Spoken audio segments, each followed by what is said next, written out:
Et salut à tous et bienvenue dans la deuxième partie de ce IT Flash News, l'émission où je parle d'actualité informatique. J'espère que vous allez bien et aujourd'hui on va voir des news un petit peu plus récentes. Et maintenant mon voisin a fini de faire de la guitare, tout va bien. Donc, première news, on a des leaks des nouveaux processeurs AMD EPYC. Donc EPYC, pour ceux qui ne le savent pas, c'est la gamme d'AMD pour les serveurs, vraiment pour les gros serveurs, pour le gros calcul, c'est vraiment des processeurs monstrueux. Et donc cette nouvelle série Genoa, donc Zen 4, embarquerait 96 cœurs et 12 channels de DDR5. Et donc ce serait sur du LGA 6096. Donc si on regarde un petit peu la tronche que ça a, c'est énorme, hein, c'est celui-là. Déjà, l'ancienne génération faisait à peu près la taille d'une carte bleue, vous voyez, un Pentium Pro, quoi, par là. Cette nouvelle série Genoa est encore plus large et c'est complètement fou. Donc si on regarde un petit peu ce qu'il y a, les anciens étaient à 32 ou 64 cœurs et le double de trade, hein, il y a toujours les pair trading, et avec des TDP approchant de 280 watts, voilà. Et des fréquences étant à peu près à 4 GHz. Et donc là, pour cette nouvelle série Genoa, donc, qui sortirait normalement en 2022, donc c'est pas tout de suite, hein, 96 cœurs et donc 192 threads, c'est énorme, hein, c'est monstrueux, avec toujours son 28 lane de PCI Express, hein, mais en Gen 5 cette fois, et un TDP de 320 watts, donc la fréquence n'est toujours pas connue, et on a 12 channels de DDR5, c'est absolument monstrueux, je sais pas si vous vous rendez compte. Si on regarde les puces professionnelles pour le gros calcul ou quoi, il y a déjà eu des trucs plus gros, mais là c'est quand même pour du serveur, c'est pas non plus un outil de recherche, quoi. C'est vraiment, peut-être que dans 3 ans on aura des puces de 96 cœurs dans des serveurs. Moi ça me fait halluciner. On va passer à la news suivante. Et donc maintenant, on va passer sur la grosse news du moment, celle pour laquelle vous regardez cette vidéo, j'imagine, le fameux incendie qui a dévasté le data center d'OVH à Strasbourg. Et d'ailleurs, merci à un certain Nininanou16 qui m'a fait cette merveilleuse miniature trollolol. Toujours est-il que à minuit 47, il me semble, si je regarde là... oui, c'est ça, minuit 47, mercredi 10 mars 2021, un incendie s'est déclaré dans l'un des bâtiments des data centers à Strasbourg d'OVH, donc OVH Cloud.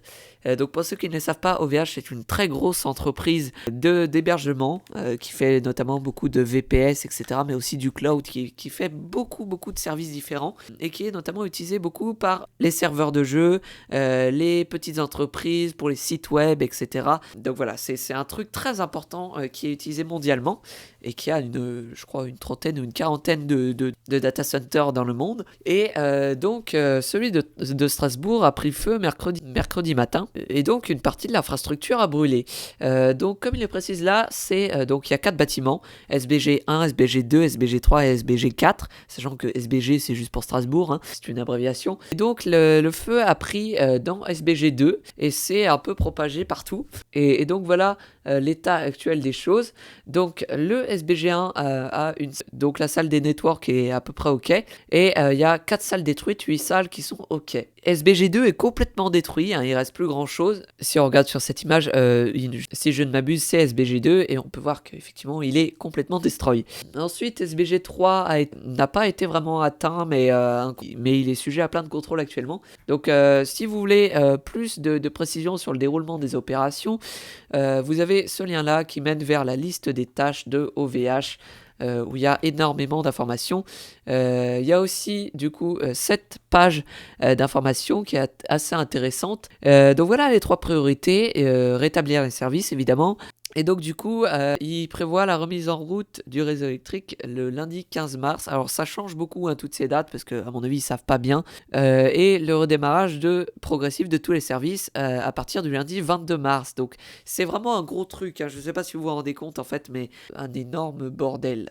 Donc on peut voir ici que OVH estime qu'il y a encore entre 12 000 et 15 000 entreprises infectées par l'incendie, et il y a énormément d'entreprises qui s'en sont pris plein la tronche, notamment le jeu Rust qui a vu tous ses serveurs étaient sur SBG2. Et donc du coup absolument toutes les données des utilisateurs ont été perdues. Nous par exemple sur ITHub ça nous a mis beaucoup dans la merde avec le bot, puisque du coup le bot était hébergé sur un VPS OVH aussi. El Famoso Ninianu16 a réussi à retaper un serveur chez lui et à foutre le bot dessus.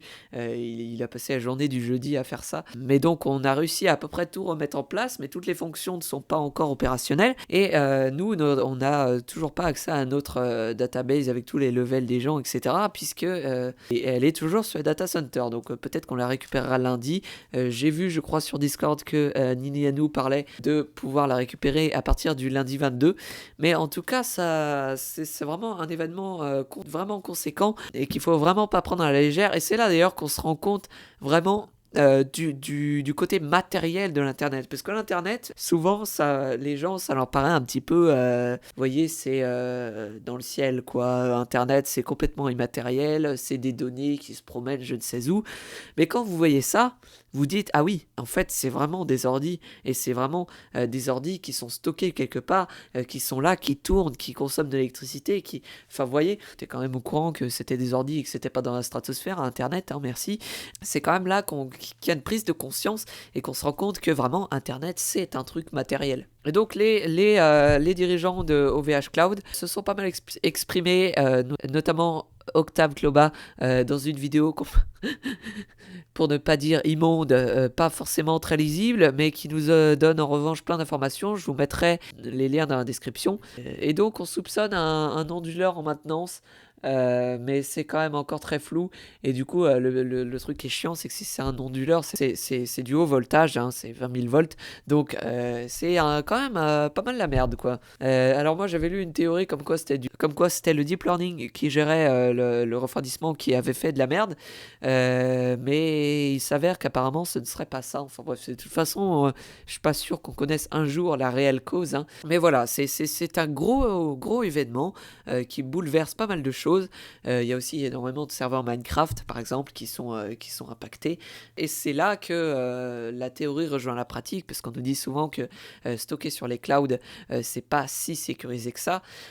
Stocker sur les clouds ça peut être risqué, et effectivement là on peut voir que c'est bien risqué. Enfin bref, je vous mettrai les liens de tous ces articles et de plein d'autres trucs dans la description, hein, comme je fais d'habitude, si vous voulez en savoir plus, parce que je vous avoue que j'ai un peu suivi l'affaire de loin, que j'ai pas forcément peut-être que j'aurais dit une ou deux conneries, voilà. Tenez pas forcément compte de tout ce que j'ai dit. Essayez de vous faire travailler par vous-même en regardant ces articles. Donc ensuite, autre news qui personnellement m'énerve prodigieusement, il s'avère que la protection d'NVIDIA contre le minage n'améliore absolument pas les stocks des RTX 3060. Les mineurs arrivent quand même à s'en servir pour miner, et comme on peut le voir sur Twitter par exemple, ça n'a pas amélioré grand chose. Et du coup, il y a toujours cette fameuse gamme NVIDIA HX qui devrait sortir d'ici quelques temps. Mais vous me connaissez, je suis contre le minage. Et pour moi, ça ne réglera pas le problème, même si ça améliore un petit peu les stocks des RTX 3000. Voilà, je vais pas perdre plus de temps sur cette news qui m'intéresse pas des masses. Ça m'énerve plus que ça m'intéresse. Donc, on va passer à la suite. Autre news, Microsoft, cette fois Microsoft Edge, donc le fameux navigateur qui, j'ai vu beaucoup de gens dire du mal, mais personnellement j'ai toujours trouvé très optimisé. Et ben tout simplement le support s'est arrêté il y a quelques jours, donc cette version est complètement morte pour être remplacée par la version dérivée de Chromium.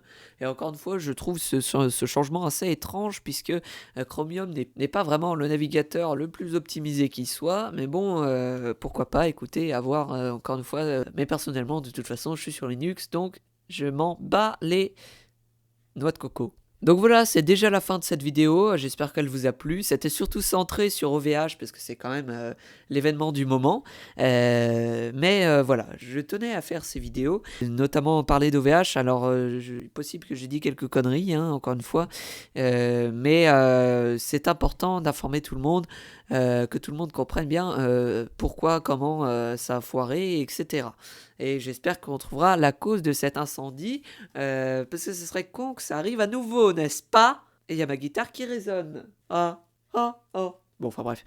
Sur ce, moi je vais vous dire à bientôt pour de nouvelles vidéos. Vous pouvez toujours, hein, comme d'habitude, mettre un pouce bleu et laisser un commentaire. Si vous n'avez pas aimé, vous pouvez laisser un pouce rouge, mais expliquez-moi dans les commentaires pourquoi c'était pas bien et qu'est-ce que je pourrais améliorer.